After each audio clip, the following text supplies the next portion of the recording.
Romans 7 is not a spiritually alive guy. Romans 7, Paul is putting himself in the position of a Jew who's under the law, is obligated to keep the law, but he's finding out he can't. The reason you give somebody a law, like the laws in our country, is if you make the punishment worse than the crime, it deters you from doing the crime. So that was a big part of why they had a law. Hey, don't murder. If you murder, we're going to stone you. We're going to kill you. That takes away the desire, for the most part, to murder. That's how you limit the spiritually dead nature. But the example he uses in Romans 7 is, go to Romans 7, chapter 9. If you need to hit pause to get there, that's cool. Just come back to me. For I was alive without the law once, but the commandment came, sin revived, and I died. When he says, I was alive without the law once, it doesn't mean spiritually alive.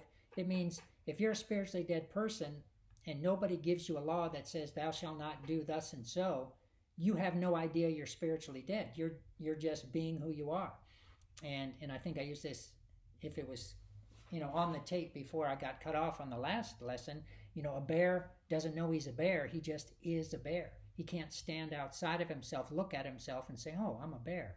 He just is a bear. So a sinner just is a sinner. He doesn't even know he's a sinner because that is his nature. That's all he is. So when he says I was alive without the law, it meant, hey, look, everything was fine. I just was being who I was. But now you're going to give me a law, and I'm going to find out that as much as I want to keep it, I can't. So that's going to cause turmoil. So verse 10, and the commandment which was ordained to life I found to be unto death. For sin taken occasion by the commandment deceived me, and by it slew me. Now, what does he mean? If you go to verse 7, when he says, I had not known lust except the law. It said, thou shalt not covet, talking about the 10th commandment. Don't lust after or covet your neighbor's goods, your neighbor's wife. So drop down to verse 11. For sin taken opportunity by the commandment deceived me, and by it slew me. And as you go down the rest of chapter 7, you see that, okay, I have this commandment that I shouldn't covet my neighbor's goods. But the more you tell me not to do it, the more all I want to do is covet my neighbor's goods. So he says, now verse 15, for that which I do, I allow not. For what I would, that do I not. But what I hate, that do I. Verse 16, if then I do that which I would not, I consent unto the law that it is good.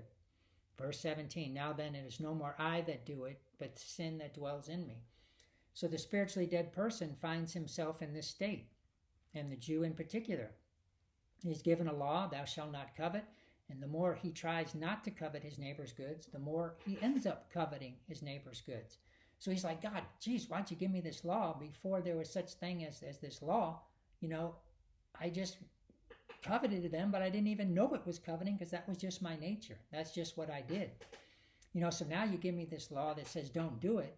And God, I love you. I want to please you. So I then now put into effect not coveting, but I find out that the more I don't want to covet it and I'm trying not to covet it, the more coveting rises up and forces me to covet. So that's when he then finds this law of sin and death in him, that the more he doesn't want to do something, the more he ends up doing it.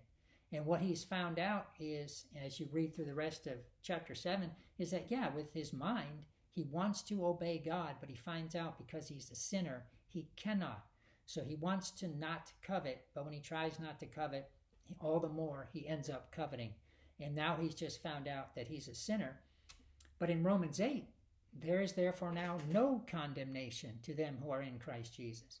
And again, the condemnation isn't like now that you're in Jesus, you don't have to feel bad for sinning because his blood covers it, his grace covers it. That's not what he's saying.